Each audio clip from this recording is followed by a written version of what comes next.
Création et chute. Au commencement de tout cela, même avant la conception du temps, Dieu existait comme le seul être de toute éternité. Dans un acte majestueux, il décida de créer les cieux et la terre, donnant naissance à toute existence, une œuvre magnifique qui reflétait sa souveraineté et sa créativité inégalée. La couronne de sa création est venue avec la formation de l'homme, moulé à son image. Cette créature singulière a reçu le souffle de vie directement de Dieu, devenant un être vivant, conscient et doté du libre arbitre. L'harmonie régnait dans les premiers jours, et l'homme jouissait de la proximité divine en Éden. Cependant, même dans ce paradis, l'humanité a fait face à sa plus grande épreuve. Adam et Ève, les premiers êtres humains, ont succombé à la tentation subtile du serpent.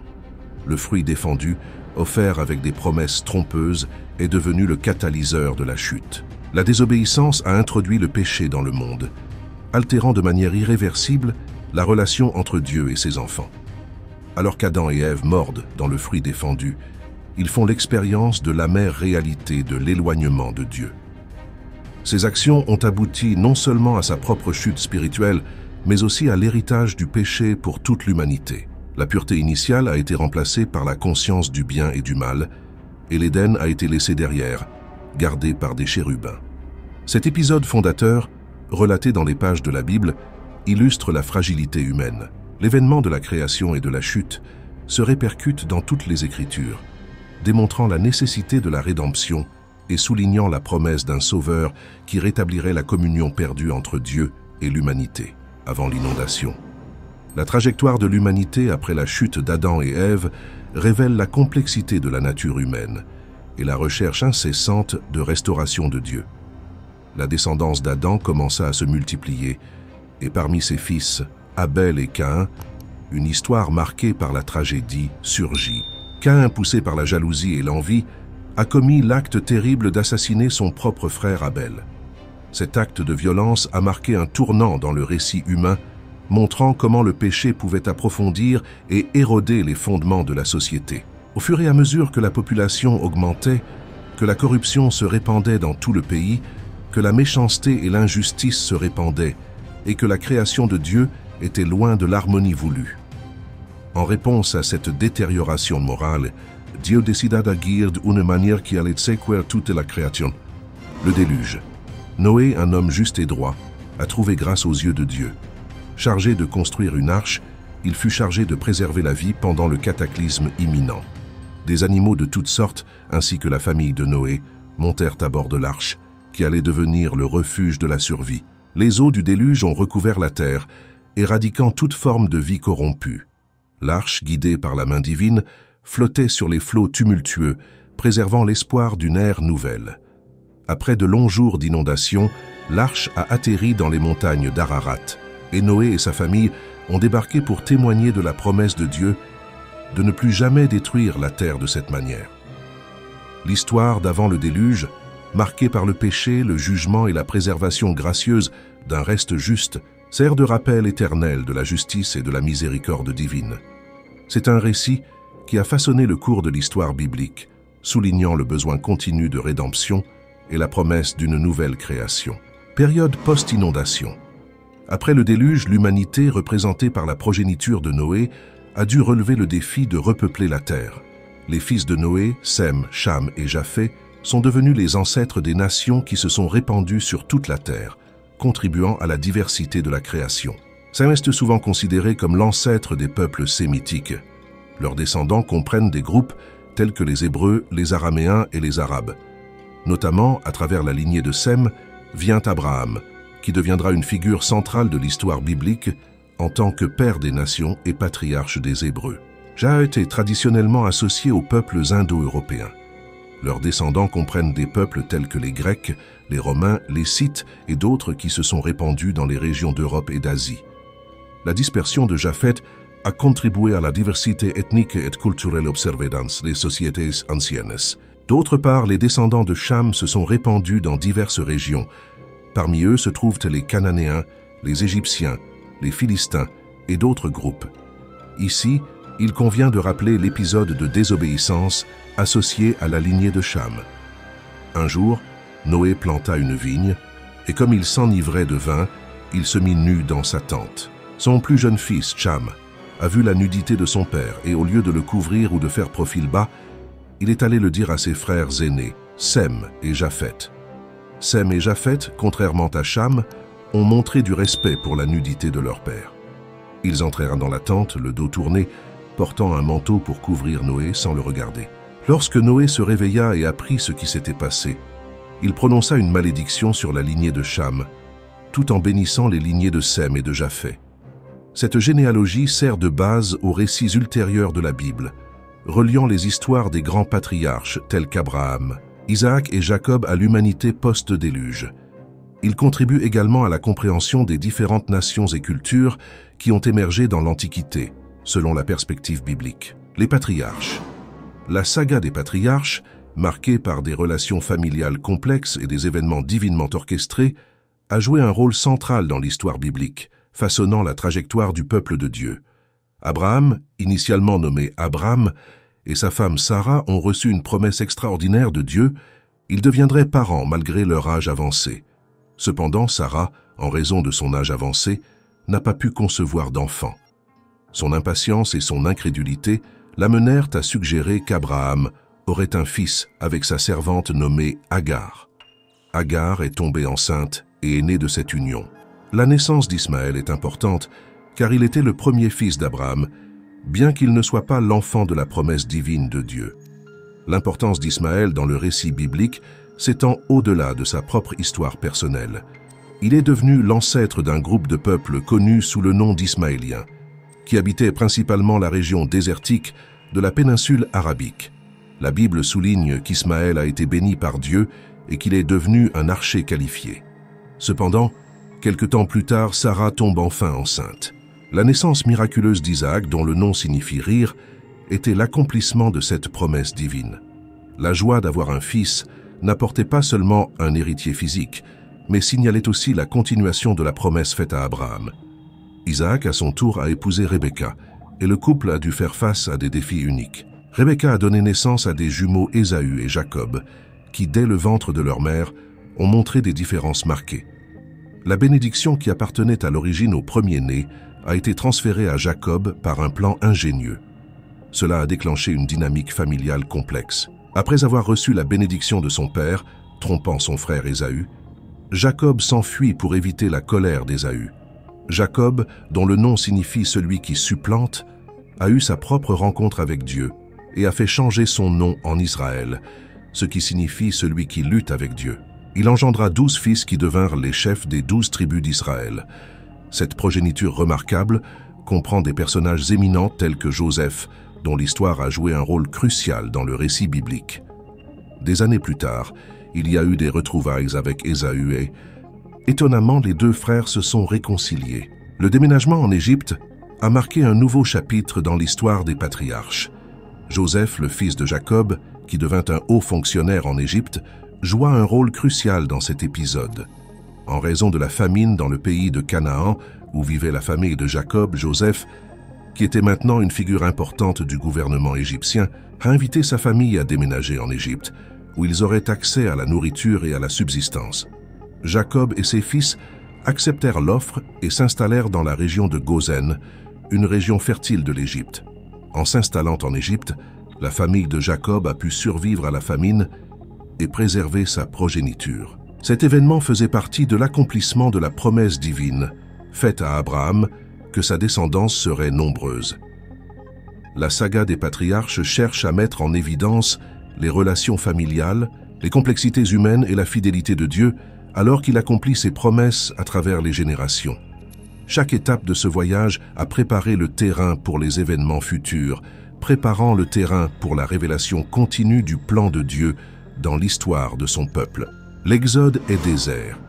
Le récit épique de l'Exode et du voyage à travers le désert révèle non seulement le leadership inspirant de Moïse, mais aussi la puissante intervention de Dieu en faveur de son peuple, façonnant ainsi l'identité de la nation d'Israël. Moïse, un homme choisi par Dieu dès sa naissance, est apparu comme un leader hors pair, chargé par Dieu de conduire les enfants d'Israël à la liberté. Moïse a tenu tête au puissant Pharaon, exigeant la libération du peuple hébreu. La confrontation a culminé avec l'événement miraculeux de l'Exode, quand Dieu, par l'intermédiaire de Moïse, a conduit son peuple hors d'Égypte. Le récit atteint son apogée à la traversée de la mer Rouge. Les eaux s'étant miraculeusement séparées, les Israélites marchèrent sur la terre ferme, tandis que les vagues formaient un mur imposant à leur gauche et à leur droite. Non seulement cet événement symbolisait la délivrance de l'esclavage, mais il établissait également la crédibilité de Moïse en tant que chef désigné par Dieu. Cependant, le voyage de l'Exode ne s'est pas terminé avec la traversée triomphale. L'errance dans le désert est devenue un temps d'épreuves et de révélations divines. Les Israélites, bien qu'ils aient été témoins de miracles extraordinaires, ont dû faire face à des défis qui ont mis à l'épreuve leur foi et leur confiance en Dieu. L'errance dans le désert était marquée par le besoin d'apprendre et de se purifier. Pendant 40 ans, le peuple d'Israël a erré, confronté à des pénuries de nourriture et d'eau, mais recevant également la direction divine de Moïse. Ce chemin a façonné la persévérance du peuple et le fondement de la formation d'une communauté engagée dans l'alliance divine. Le leadership de Moïse, ancré dans la direction de Dieu, a conduit les Israélites à travers ce désert de défis jusqu'au seuil de la terre promise. Chaque pas, malgré les obstacles, a été une pièce cruciale dans la tapisserie complexe de l'histoire d'Israël, soulignant la fidélité de Dieu et l'importance de l'obéissance. Cependant, en raison d'une désobéissance rapportée dans le chapitre 20 des Nombres, Moïse a été empêché d'entrer dans le pays que Dieu avait promis aux descendants d'Abraham. Lors de l'incident de Mériba, le peuple israélite avait soif et demanda à Moïse de lui fournir de l'eau. Dieu a ordonné à Moïse de parler à un rocher pour qu'il donne de l'eau. Au lieu de cela, Moïse a été irrité par les murmures du peuple et, dans sa frustration, il a frappé le rocher 2 fois avec son bâton, désobéissant aux instructions divines. À cause de cette désobéissance, Dieu annonça à Moïse qu'il n'entrerait pas dans la terre promise. Moïse, à la fin de son voyage, monta sur le mont Nebo, d'où il vit la vision de la terre promise, mais ne put y entrer. Il y mourut à l'âge de 120 ans et fut enterré par Dieu dans un lieu qui reste inconnu. Bien que Moïse ne soit pas entré physiquement dans la terre promise, son rôle de leader et de législateur a laissé un héritage durable. Sa mort marqua la fin d'une époque et la passation du commandement à Josué, qui conduirait les Israélites à la conquête de la terre promise. La conquête de la terre promise. La conquête de la terre promise, menée par Josué après la mort de Moïse, est une saga captivante qui met en lumière le leadership courageux de Josué ainsi que les défis auxquels le peuple d'Israël a été confronté alors qu'il cherchait à s'installer dans la terre que Dieu avait promise. Josué, un disciple dévoué de Moïse, a été choisi par Dieu pour conduire les Israélites au-delà du Jourdain et mener la campagne militaire pour prendre possession de la terre promise. Son engagement envers la volonté divine et sa foi inébranlable ont fait de lui une figure centrale de ce chapitre crucial de l'histoire d'Israël. Cependant, avant l'entrée effective dans le pays, un épisode frappant a mis en évidence la tension entre la foi et l'incrédulité. Josué envoya 12 espions explorer le pays de Canaan. Bien que la terre ait été abondante et fertile, la plupart des espions sont revenus avec un récit effrayant, mettant en évidence les défis et les forteresses apparemment insurmontables des villes cananéennes. Seuls Josué et Caleb ont maintenu une vision confiante de la capacité de Dieu à délivrer la terre promise. L'incrédulité du peuple, influencée par le rapport négatif de la plupart des espions, a eu des conséquences importantes. Dieu, dans sa justice, a décidé que cette génération qui doutait n'entrerait pas dans la terre promise. Ainsi, pendant 40 ans, les Israélites ont erré dans le désert, apprenant des leçons de confiance et de dépendance totale à l'égard de Dieu. Finalement, sous la direction de Josué, la conquête du pays commença graduellement et stratégiquement. Des villes comme Jéricho, connues pour ses formidables murailles, sont tombées devant des plans divinement inspirés. Chaque victoire, malgré les difficultés, confirmait la fidélité de Dieu à sa promesse et renforçait la confiance du peuple en Josué en tant que chef désigné. La conquête progressive de la terre promise symbolisait non seulement l'accomplissement des promesses faites à Abraham, Isaac et Jacob, mais consolidait également la position d'Israël en tant que peuple élu de Dieu. Ce chapitre de l'histoire biblique relate des événements épiques de bataille et de victoire, soulignant l'importance de la foi, de l'obéissance et de la confiance inébranlable en la providence divine. La période des juges. La période des juges, phase de l'histoire d'Israël entre la conquête de la terre promise et l'instauration de la monarchie, est marquée par la répétition de cycles qui révèlent l'instabilité spirituelle du peuple et sa tendance à désobéir à Dieu. Pendant ce temps, les Israélites ont connu une série de périodes d'apostasie, au cours desquelles ils se sont détournés du culte exclusif de Dieu, se livrant à des pratiques idolâtres et désobéissant aux lois divines. La désobéissance a conduit à l'oppression des nations voisines, ce qui a poussé les Israélites à crier à l'aide. Dieu, dans sa miséricorde, a suscité des juges pour délivrer le peuple de l'oppression et le guider vers le chemin de l'obéissance. Ces dirigeants, inspirés par le Saint-Esprit, ont joué un rôle crucial pendant les périodes turbulentes des juges. Le plus important d'entre eux est Gédéon, le chef intrépide, qui, malgré ses réticences initiales, a mené les Israélites à la victoire contre les Madianites. Dans cette bataille, Dieu a ordonné à Gédéon de réduire considérablement son armée pour démontrer que la victoire serait l'œuvre de Dieu. Avec un petit groupe d'hommes, Gédéon vainquit les Madianites grâce à une stratégie ingénieuse impliquant des torches et des cruches pendant la nuit. La victoire est obtenue d'une manière remarquable et Gédéon devient juge d'Israël pendant 40 ans. Jephthé, un autre juge, a fait face à des défis personnels et a dirigé les Israélites contre leurs ennemis. Samson était aussi un juge d'Israël et son histoire est fantastique. Samson est né miraculeusement d'une femme nommée Manoah, qui était stérile. Un jour, un ange du Seigneur apparut à Manoach et annonça la naissance de Samson, lui ordonnant d'être consacré comme naziréen dès sa naissance, de s'abstenir de vin et d'éviter la souillure par des choses impures. Samson grandit et, avec l'Esprit du Seigneur sur lui, il fit preuve d'une force physique extraordinaire. Samson, malgré les restrictions nazaréennes, a eu une relation amoureuse avec une femme philistine nommée Dalila. Les chefs philistins persuadèrent Dalila de découvrir la source de la force de Samson. Après plusieurs tentatives infructueuses, il a finalement révélé que sa force venait de son vœu de naziréat, en particulier de ses cheveux intacts. Dalila a coupé les cheveux de Samson pendant qu'il dormait, lui enlevant ainsi la source de sa force. Les Philistins le capturèrent, l'aveuglèrent et l'emprisonnèrent.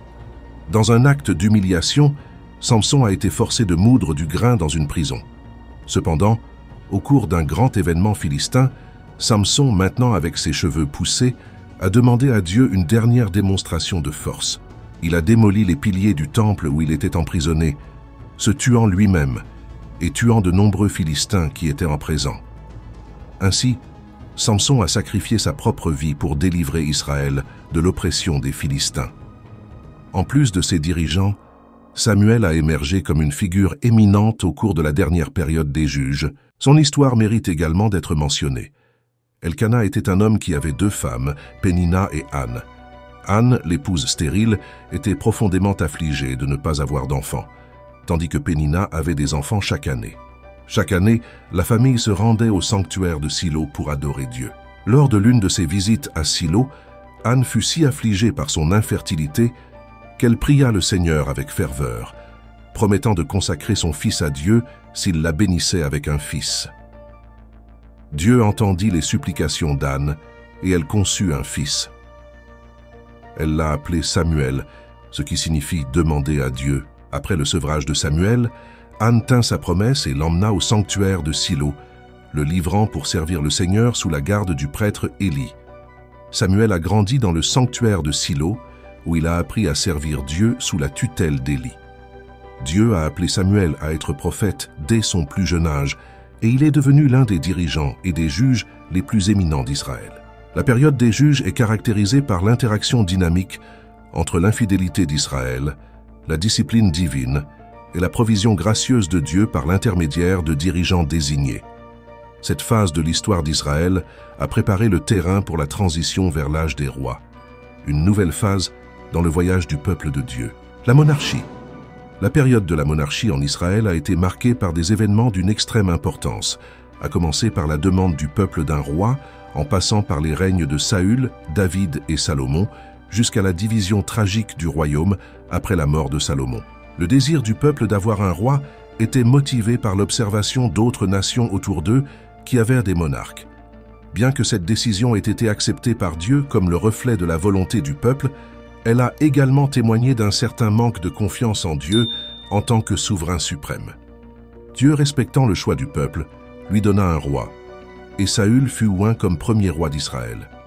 Le règne de Saül a été marqué par des succès notables, comme la victoire sur les Amalécites, mais aussi par des échecs, notamment la désobéissance aux instructions divines. Par la suite, David, un jeune berger oint par Samuel, a été choisi par Dieu comme roi. David s'est distingué comme un leader exceptionnel, connu pour ses compétences militaires, son talent musical et, surtout, pour être un homme selon le cœur de Dieu. Le fils de David, Salomon, lui succéda sur le trône et conduisit Israël dans une ère de prospérité et de paix. Son règne a été marqué par des réalisations notables telles que la construction du temple de Jérusalem, mais aussi par des défis, notamment l'augmentation de la pression fiscale et le mécontentement de la population. Après la mort de Salomon, le royaume d'Israël fut divisé en deux parties, le royaume d'Israël au nord et le royaume de Juda au sud. Cela s'est produit en raison d'un mécontentement à l'égard de la gestion fiscale de Salomon et a entraîné une scission qui a finalement eu de graves conséquences pour les deux nations. Le royaume du nord d'Israël a connu une série de dirigeants dont beaucoup ont suivi des chemins s'éloignant de l'obéissance à Dieu. L'idolâtrie s'est répandue et des chefs tels qu'Achab et Joram ont éloigné le peuple de l'adoration exclusive du Seigneur. Des prophètes comme Élie et Élisée ont été envoyés par Dieu pour affronter l'idolâtrie et appeler le peuple à la repentance. La désobéissance persistante a conduit à un châtiment divin, culminant avec la chute du royaume du Nord face à l'invasion de la Syrie et à l'exil du peuple d'Israël. Pendant ce temps, dans le royaume méridional de Juda, la lignée de David continuait à régner. Il y a eu des périodes d'obéissance et de réforme, notamment sous les règnes de rois tels que Josaphat, Ézéchias et Josias. Cependant, Juda a également dû faire face à de sérieux défis spirituels, avec des rois tels qu'Achaz et Manassé qui ont conduit le peuple vers l'idolâtrie. Des prophètes tels qu'Ésaïe et Jérémie ont été appelés à avertir et à appeler Juda à la repentance.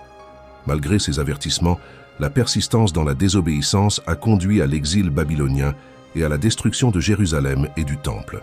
L'histoire d'Israël et de Juda est remplie d'épisodes d'idolâtrie, où le peuple s'est tourné vers de faux dieux, abandonnant le Seigneur. En réponse, Dieu a envoyé une série de prophètes pour avertir et demander des comptes. Des prophètes tels qu'Ésaïe, Jérémie, Osée et Amos ont souligné les conséquences spirituelles et temporelles de la désobéissance. La discipline divine s'est manifestée à travers des événements tels que les invasions étrangères et l'exil, et la destruction des villes. L'histoire des royaumes du Nord et du Sud servirait de rappel perpétuel de l'importance de la loyauté envers Dieu et des conséquences spirituelles associées au choix de la désobéissance. La captivité babylonienne. La captivité babylonienne représente l'une des périodes les plus sombres de l'histoire d'Israël, marquée par la chute de Jérusalem, l'exil du peuple et, paradoxalement, le travail remarquable de prophètes tels que Jérémie, Ézéchiel et Daniel. Le récit de la captivité babylonienne commence avec l'invasion du roi Nabuchodonosor II et de ses troupes babyloniennes à Jérusalem. Cet événement a culminé avec la destruction du Temple et la déportation de la population juive à Babylone, un exil qui a duré des décennies. La ville qui était autrefois le symbole de la présence divine a été réduite en ruines et le peuple élu de Dieu a été emmené captif dans un pays étranger. Au milieu de cette crise, des prophètes notables ont émergé qui ont joué un rôle crucial dans la direction et le réconfort du peuple exilé. Jérémie, connu comme le prophète des larmes, prévoyait la destruction imminente de Jérusalem et exhortait le peuple à accepter la discipline divine. Daniel, captif à la cour babylonienne, s'est distingué par sa fidélité à Dieu au milieu de l'adversité et sa capacité à interpréter les rêves et les visions. Ézéchiel, qui se trouvait parmi les exilés, a transmis des visions et des messages symboliques, soulignant l'importance du repentir et de l'espérance d'un avenir restauré. Parmi les visions d'Ézéchiel, il convient de rappeler la vision de la vallée des ossements desséchés, qui symbolise la condition apparemment désespérée d'Israël pendant son exil babylonien. Les ossements desséchés représentent la nation d'Israël à cette époque, dépourvus de vie spirituelle et nationale. L'acte de prophétiser sur les ossements et de les voir revenir à la vie représente la promesse de Dieu de restaurer Israël, symbolisant la restauration spirituelle future, la réunification de la nation et le retour de l'exil. La période de la captivité babylonienne a également été marquée par un processus de purification spirituelle. Loin de sa terre et du temple, le peuple d'Israël avait l'occasion de réfléchir et de se repentir. Dieu, dans sa miséricorde, n'a pas abandonné son peuple, même pendant l'exil. Par l'intermédiaire des prophètes, il leur a offert des paroles de réconfort, des promesses de restauration et des instructions pour rechercher la paix dans la ville où ils avaient été exilés. L'exil babylonien devint une saison de réveil spirituel, où le peuple commença à chercher Dieu plus intensément, reconnaissant la nécessité de la repentance et le désir ardent de l'alliance avec le Seigneur. Cette période de purification a préparé le terrain pour le retour en terre promise et la reconstruction du temple après le décret de Cyrus, le roi perse. Restauration. La période de restauration marque un chapitre caractérisé par le retour du peuple en terre promise, la reconstruction du temple et des murs de Jérusalem, l'enseignement de la loi et un réveil spirituel remarquable. Après des décennies de captivité babylonienne, le roi perse Cyrus publia un décret permettant aux Juifs de retourner dans leur patrie, dirigé par Zorobabel, Esdras et Néhémie. Le peuple a commencé son voyage de retour vers la terre promise. Ce retour symbolisait non seulement un mouvement physique, mais aussi le début d'une restauration spirituelle. L'une des premières entreprises après le retour du peuple d'Israël fut la reconstruction du temple de Jérusalem. Malgré les défis et l'opposition, le temple a été reconstruit sous la direction de Zorobabel, marquant une renaissance spirituelle et le rétablissement des pratiques religieuses.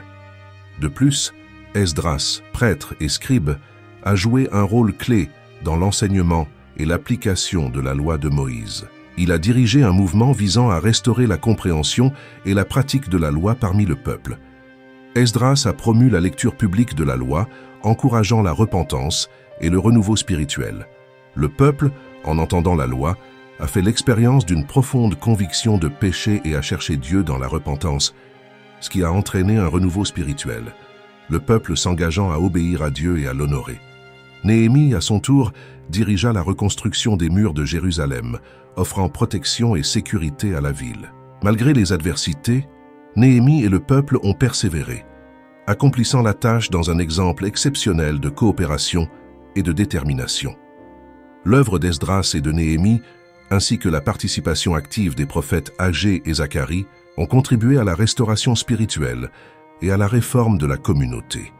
Le dévouement renouvelé au service de Dieu et le retour à l'alliance ont contribué à rétablir la relation entre Dieu et son peuple. Prophètes de l'après-restauration. Les prophètes Agé, Zacharie et Malachie ont joué un rôle crucial dans la période qui a suivi la restauration, faisant face aux défis et encourageant la fidélité du peuple d'Israël à Dieu alors que la nation cherchait à se reconstruire après le retour de Babylone. Le prophète Agé adressait ses messages aux personnes qui participaient à la reconstruction du temple de Jérusalem. Il a défié l'apathie spirituelle, encourageant les gens à donner la priorité à la construction de la maison de Dieu.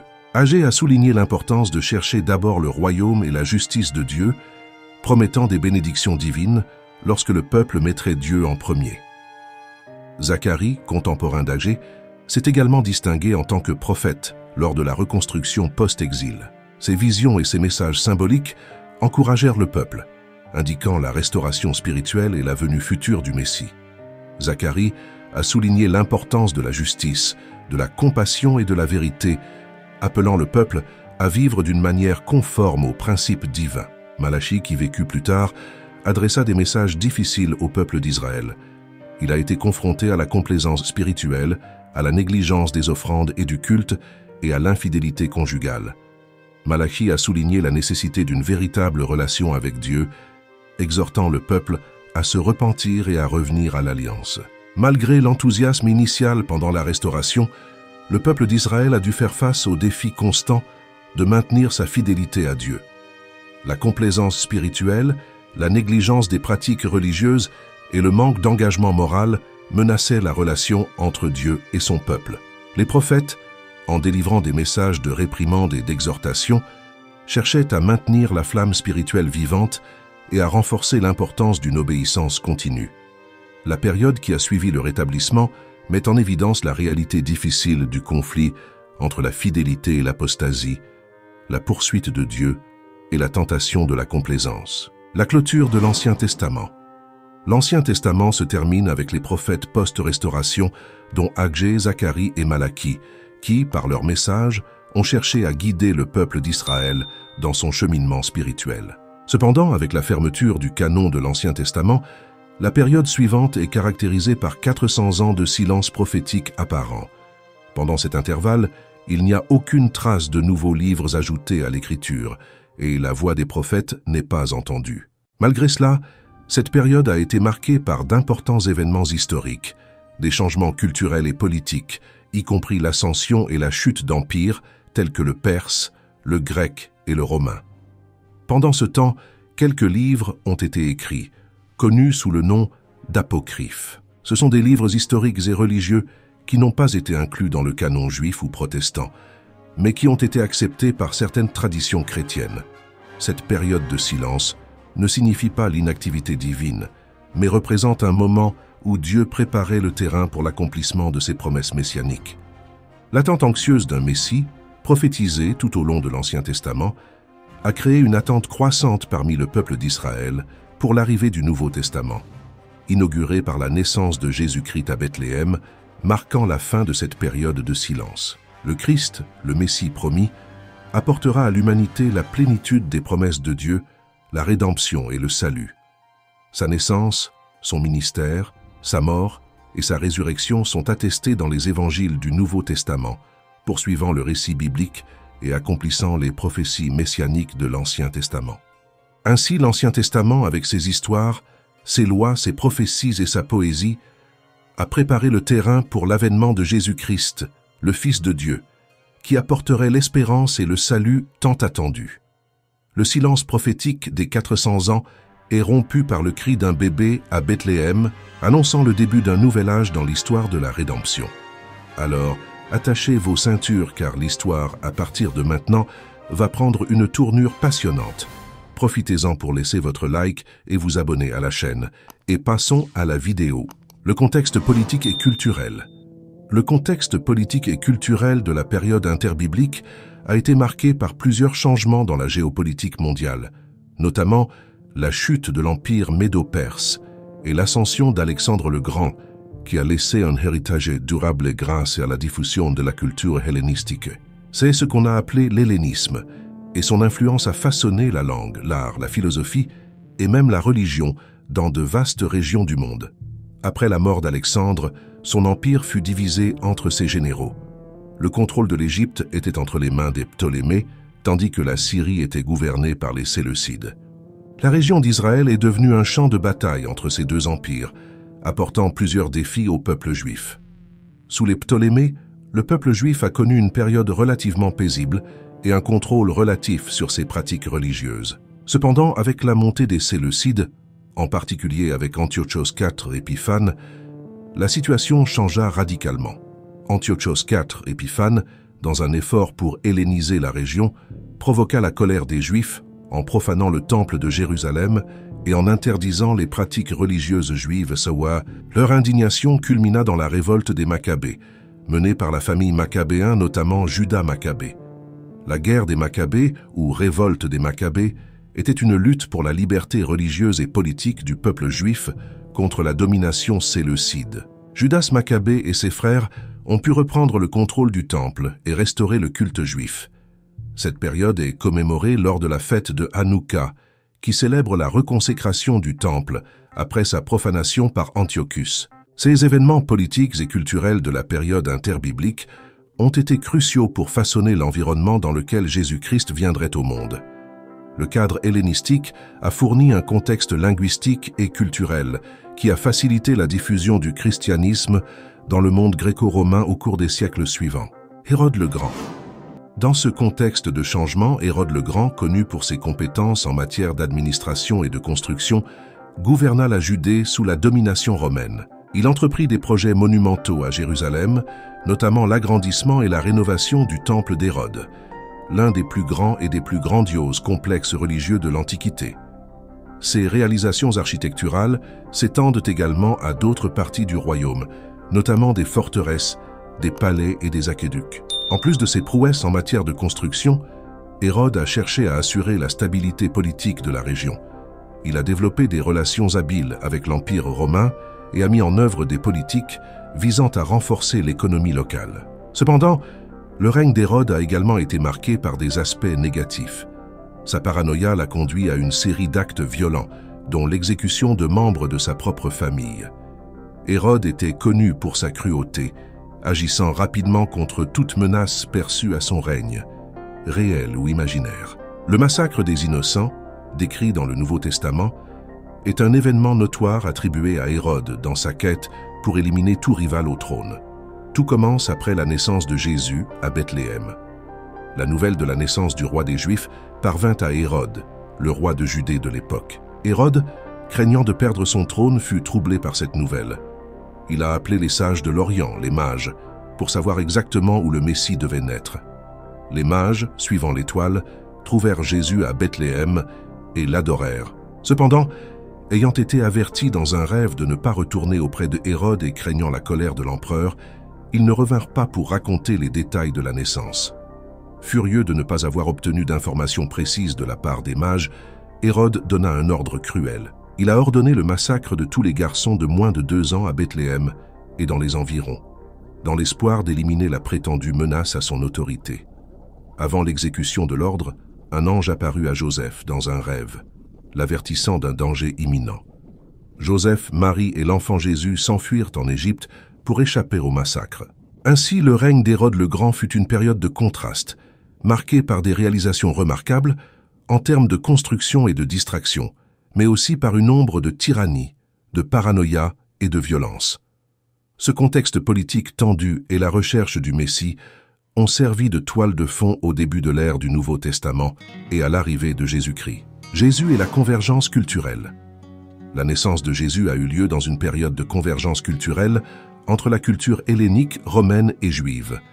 La domination romaine sur la région a apporté des influences de la culture romaine et, par extension, de la culture grecque. Cela se reflétait dans les pratiques quotidiennes, le langage et l'architecture. La ville de Nazareth, où Jésus a grandi, a fait l'expérience de cette intercession culturelle. Ce contexte diversifié a façonné l'expérience de Jésus en tant qu'homme. Ayant grandi à Nazareth, une ville souvent considérée avec mépris par ses contemporains, Jésus a fait l'expérience de la vie ordinaire et a été confronté aux complexités de la culture de l'époque.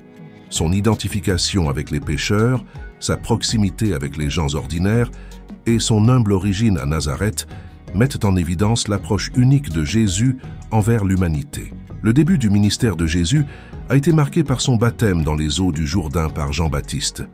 Ici, il vaut la peine de s'arrêter pour parler de ce personnage fantastique qu'est Jean-Baptiste. Figure importante du Nouveau Testament, Jean-Baptiste a joué un rôle crucial dans la préparation du ministère de Jésus-Christ. Jean-Baptiste est né de Zacharie et d'Élisabeth, un couple âgé qui a miraculeusement conçu après une promesse divine.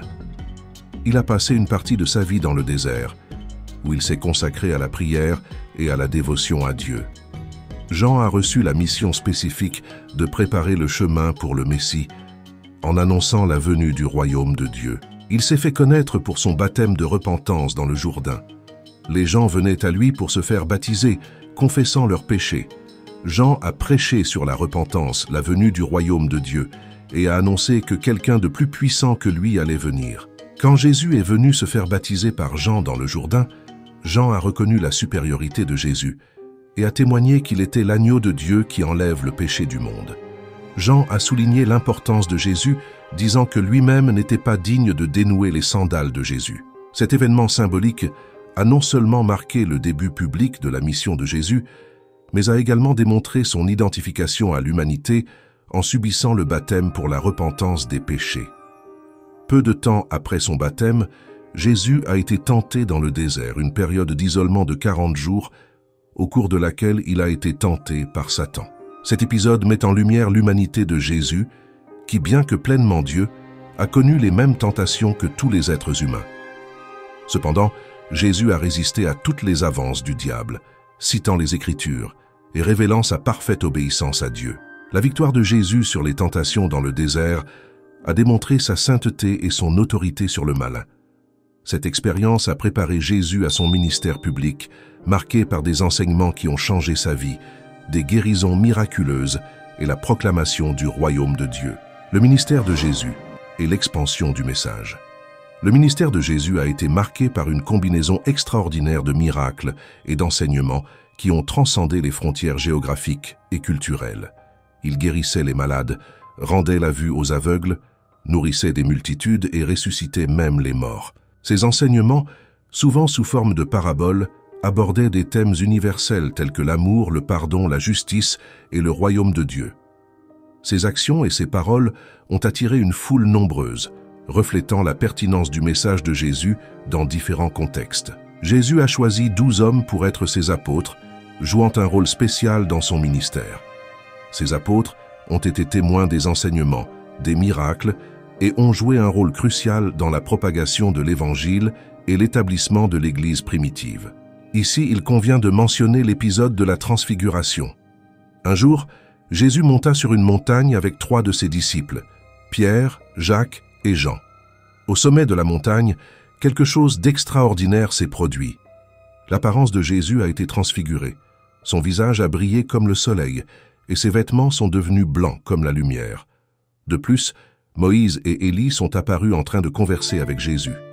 La transfiguration de Jésus a révélé sa gloire divine aux disciples. Son apparence resplendissante indiquait sa nature divine, et la présence de Moïse et d'Élie symbolisait le lien entre l'Ancien Testament, représenté par Moïse et les prophètes, et le Nouveau Testament, représenté par Jésus. La voix du ciel proclamant Jésus comme le Fils bien-aimé de Dieu a confirmé son identité messianique. C'était avant le dernier voyage de Jésus à Jérusalem, où il allait faire face à son arrestation, à son procès et à sa crucifixion. La transfiguration a servi de préparation aux disciples pour faire face aux événements ultérieurs, en particulier à la passion du Christ. Être témoin de la gloire de Jésus a fortifié la foi des disciples et les a aidés à comprendre que la mort et la résurrection étaient selon le plan divin. Le ministère de Jésus commença à susciter un malaise croissant parmi les autorités religieuses et politiques de l'époque. Sa popularité et ses prétentions à la divinité ont fait de lui un personnage controversé. Les autorités religieuses, en particulier les pharisiens et les scribes, se sentaient menacés par l'enseignement radical de Jésus, qui allait souvent à l'encontre de leurs traditions et mettait l'accent sur la justice, la miséricorde et l'amour, plutôt que sur l'imposition légaliste de la loi. De plus, les chefs religieux percevaient l'influence croissante de Jésus sur le peuple comme une menace pour l'ordre établi. Le moment critique approchait lorsque Jésus procéda à la purification du temple de Jérusalem, chassant les changeurs et dénonçant la corruption qui s'était infiltrée dans la maison de prière. Cette action, associée à ses prétentions divines et à sa popularité croissante, a alarmé les autorités. La conspiration pour capturer Jésus a commencé à prendre forme.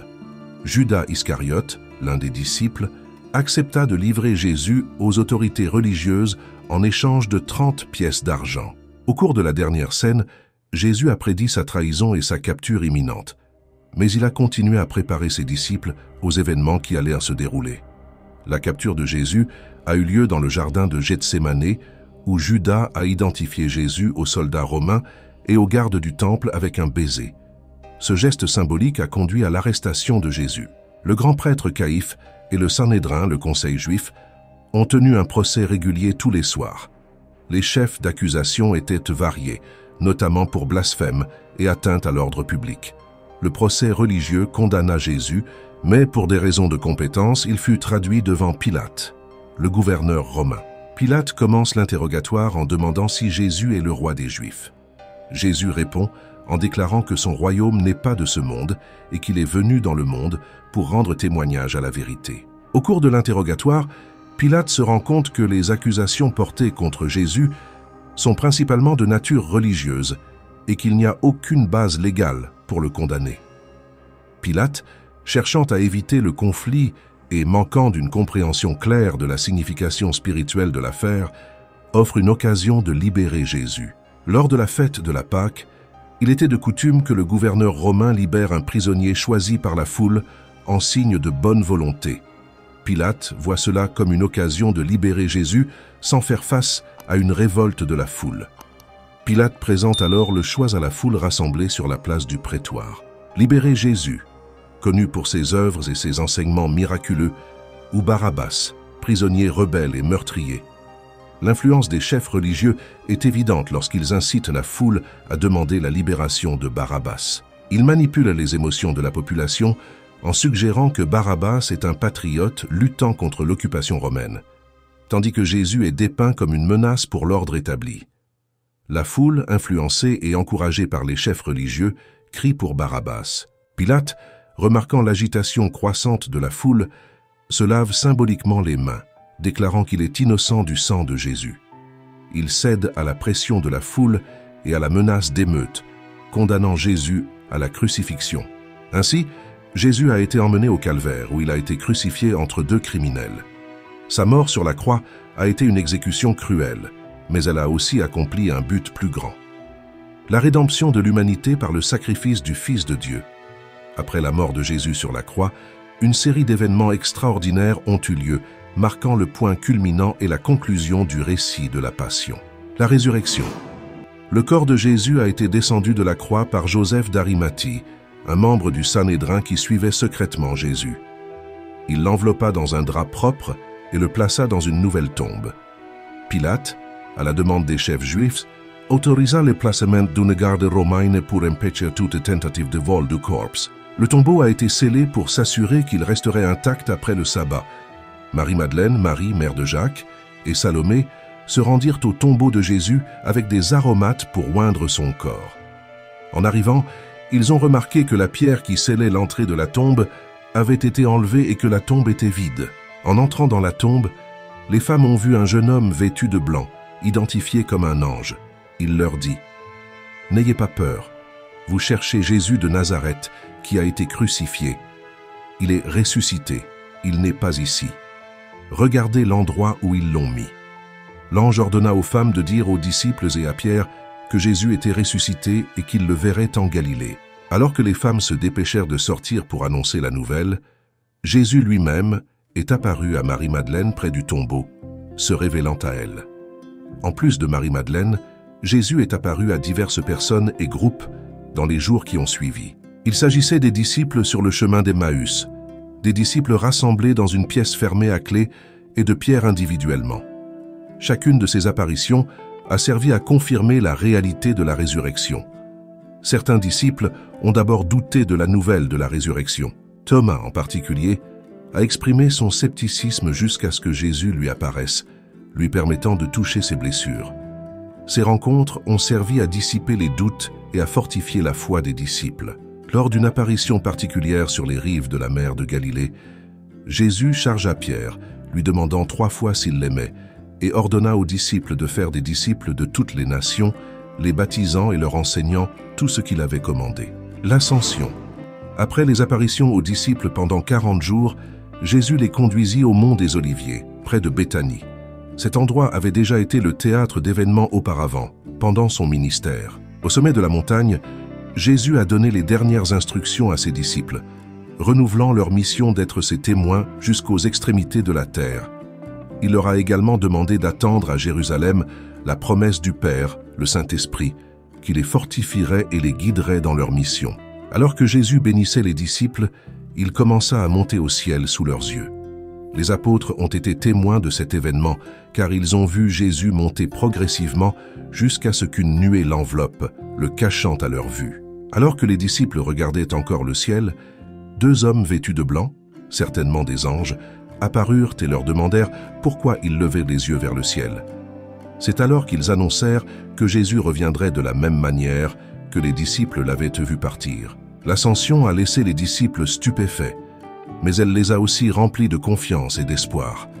Ils comprirent que Jésus était revenu dans la gloire céleste et que la promesse du Saint-Esprit s'accomplirait bientôt. Après l'ascension, les disciples retournèrent à Jérusalem comme Jésus l'avait ordonné. Là, ils se sont rassemblés dans la prière et la communion fraternelle, attendant l'accomplissement de la promesse du Saint-Esprit. L'ascension de Jésus a une signification théologique profonde. Il confirme l'exaltation du Christ à la droite de Dieu le Père, indiquant sa souveraineté et son autorité. Il inaugure également la phase de l'histoire de la rédemption, au cours de laquelle les disciples, fortifiés par l'Esprit Saint, porteront le message de l'Évangile au monde. L'ascension de Jésus n'est pas un adieu, mais une préparation à l'envoi de l'Esprit Saint et une anticipation de son retour. La diffusion de l'Évangile. Les apôtres ont joué un rôle crucial dans la diffusion du message de Jésus, apportant l'Évangile dans diverses parties du monde connu. Le livre des Actes relate ces voyages missionnaires qui ont commencé à Jérusalem et se sont étendus à des endroits comme Antioche, l'Asie mineure, la Grèce et Rome. Cependant, la croissance de l'Église n'a pas été sans défis. Des persécutions ont surgi, en particulier à Jérusalem, conduisant à la dispersion des croyants et à la diffusion du message chrétien. Saul de Tarse, qui deviendra plus tard l'apôtre Paul, a joué un rôle de premier plan dans ces persécutions avant sa conversion. Les persécutions, bien que destinées à réprimer le mouvement chrétien, ont ironiquement contribué à l'expansion de l'Église. Les croyants dispersés dans différentes régions ont emporté avec eux le message de Jésus. Paul, après sa conversion, est devenu l'un des plus ardents propagateurs de l'Évangile, voyageant beaucoup et établissant des communautés chrétiennes. Ces voyages missionnaires, rapportés principalement dans le livre des Actes, étaient des efforts inlassables pour proclamer l'Évangile dans diverses régions du monde connu. À Philippe, sa prédication a conduit à la conversion de Lydie et d'Angiolie, ce qui a abouti à la fondation de l'Église dans cette ville. À Thessalonique, son message atteignit à la fois les Juifs et les gentils, conduisant à la formation d'une importante communauté chrétienne. À Corinthe, Paul resta longtemps à Corinthe, fondant une église qui allait devenir le centre de sa correspondance. En plus de ses activités missionnaires, Paul a laissé un héritage durable à travers les épîtres qu'il a écrites pour les églises qu'il a fondées ou pour des collaborateurs. Ces lettres, qui font maintenant partie du Nouveau Testament, offrent des instructions théologiques, éthiques et pratiques aux chrétiens. Des épîtres tels que Romains, Corinthiens, Galates et Philippiens sont des exemples de la richesse de l'enseignement de Paul. Malgré son impact important, Paul a dû faire face à de nombreux défis. Il a été emprisonné à plusieurs reprises en raison de sa prédication et de son enseignement. Ses voyages missionnaires l'ont souvent mis dans des situations dangereuses, soumises à l'hostilité des autorités romaines et des Juifs qui résistaient au message chrétien. Paul a également été persécuté au sein des communautés chrétiennes elles-mêmes, parfois en raison de désaccords théologiques ou de différences dans l'approche pastorale. Cependant, il a persévéré face à ces adversités, maintenant un engagement ferme à répandre l'Évangile et à fortifier les églises qu'il avait fondées. En l'an 64 après JC, un grand incendie a dévasté Rome. L'empereur Néron, cherchant à détourner les soupçons sur lui-même, a blâmé les chrétiens pour la tragédie. Cela marqua le début d'une persécution intense des disciples du Christ. Les chrétiens ont été injustement accusés, ont souffert de l'emprisonnement et de la torture. Cette période de persécution menée par Néron est historiquement remarquable et est mentionnée dans les travaux d'historiens tels que Tacite. Au cours de cette persécution, l'apôtre Paul fut de nouveau arrêté à Rome. Contrairement à son première incarcération, qui lui a permis une certaine liberté, ce deuxième emprisonnement a été plus sévère. Paul a écrit ses dernières lettres, y compris le 12e livre de Timothée alors qu'il était en détention. Paul a été martyrisé sous le règne de Néron, probablement par décapitation. Ses épîtres écrites en prison continuent d'être des sources fondamentales de l'enseignement chrétien. Son exemple de courage face à l'adversité et son dévouement inébranlable à la prédication de l'Évangile inspirant des générations de chrétiens. Ce contexte historique des persécutions à Rome est pertinent pour comprendre le livre de l'Apocalypse, écrit sous le règne de Domitien, le successeur de Néron. L'Apocalypse reflète les tensions et les persécutions auxquelles les chrétiens ont été confrontés sous le régime impérial. L'auteur, l'apôtre Jean, a écrit dans une période de pression intense sur la communauté chrétienne. L'Apocalypse utilise un symbolisme apocalyptique pour transmettre un message d'espoir et de victoire ultime pour les disciples du Christ. Même face à la persécution et à la tribulation, les visions et les images présentées dans le livre sont interprétées à la lumière du contexte historique et théologique du 1er siècle, encourageant les chrétiens confrontés à des difficultés. Le livre décrit une série de visions qui révèlent la gloire céleste, l'agneau de Dieu. D'autres visions mettent en scène 7 trompettes et 7 coupes, chacune déchaînant des jugements divins sur l'humanité. Ces jugements symbolisent la réponse de Dieu à la rébellion et au péché. Dans ce scénario, la figure de la bête apparaît, symbolisant les puissances terrestres hostiles à Dieu. Et enfin, le livre décrit la bataille finale entre le bien et le mal, culminant avec la victoire du Christ. La Nouvelle Jérusalem, symbole de la rédemption et de la présence de Dieu, se révèle comme l'aboutissement de l'histoire humaine. Le livre se termine par des avertissements et des invitations à ceux qui le lisent à rester fidèles à Dieu. Jésus promet de revenir et d'apporter des récompenses aux fidèles, tandis que les rebelles feront face à la justice divine. J'espère que vous avez apprécié la vidéo. N'oubliez pas de laisser votre commentaire, de liker et de vous abonner à la chaîne. Embrassez-vous et restez avec Dieu.